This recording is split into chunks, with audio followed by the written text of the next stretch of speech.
KCAU 9 News. This is Good Day Siouxland. Wake up, wake up. Good morning and thanks for joining us for Good Day Siouxland. I'm Morgan Mobley. Tragedy hit one Siouxland community Wednesday morning just hours before Independence Day celebrations began. That's our top story. 5 people are dead and a child left with life-threatening injuries after a two-car collision just outside of Yankton early Wednesday morning. A Yankton police officer was attempting to pull over a car on Highway 50 when the driver turned off his headlights and turned into the opposite lane, hitting an oncoming vehicle head-on. 2 people in the car behind, pursued by police, died. Neither was wearing a seatbelt. 3 of the 4 people in the oncoming vehicle also died.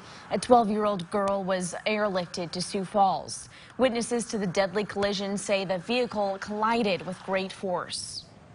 You couldn't even recognize them as cars. There was pieces laying out in the road and looked like it may be an engine and transmission laying in the road from here where I'm at anyway.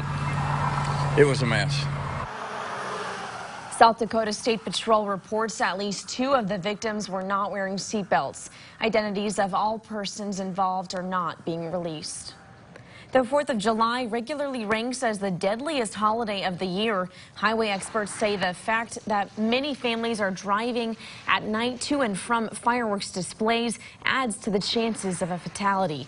Wednesday was expected to be one of the most dangerous holidays in recent history, with cross-country traffic up 5% from a year ago. Surprisingly, weekend holidays are no more safer on the roads than those occurring on the weekend.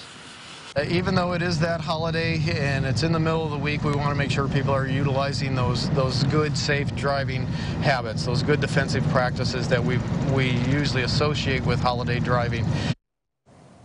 Farley said Wednesday that distracted driving and failure to wear seat belts remain 2 of the most common contributing factors in fatal accidents.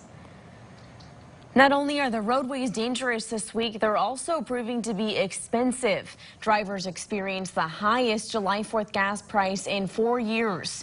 The national average Wednesday for a gallon of unleaded fuel was about $2.86.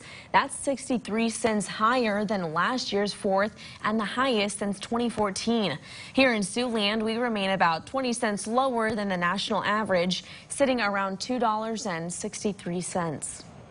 Iowans in Cedar Rapids looking to take to the skies and avoid the high cost of fuel yesterday didn't fare much better. For some, it was a scary scene on board an Arizona-bound flight at the Eastern Iowa airport. The Allegiant Airlines flight had to return to the airport Wednesday after a report of smoke in the cockpit.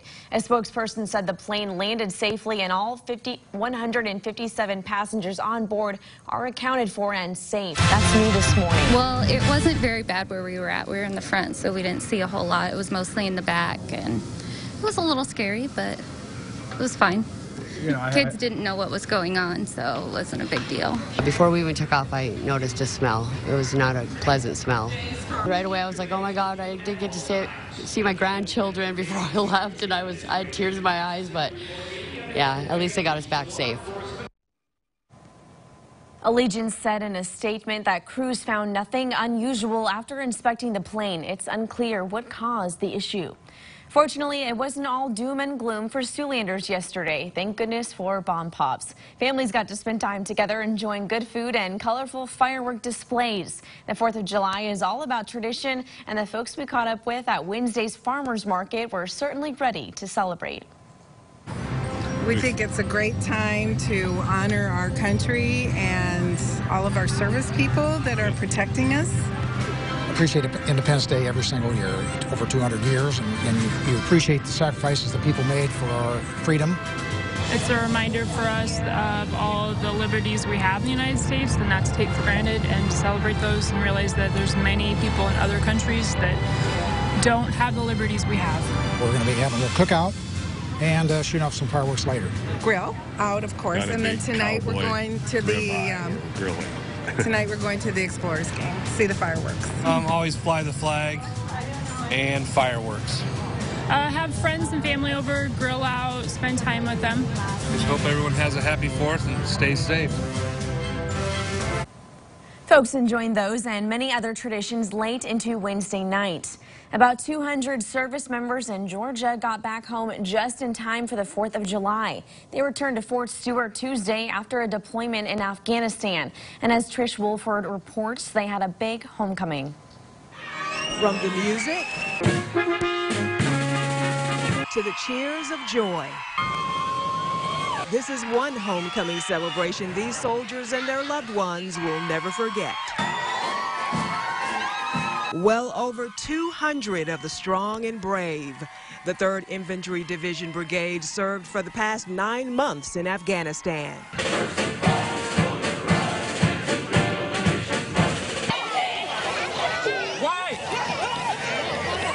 And it was this type of unconditional love and support that got them through the tough times, being so far away from their families.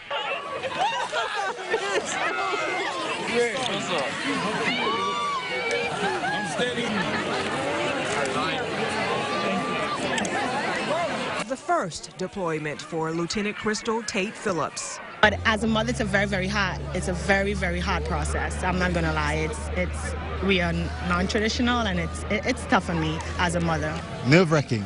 That's to say the least. Nerve-wracking. Not knowing if she's gonna make it back. And I'm just happy to see him after this long journey.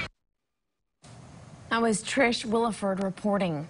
A World War I veteran was honored in a special way right here in Siouxland. We'll take you to his story and the deserved dedication Siouxlanders gave him coming up later.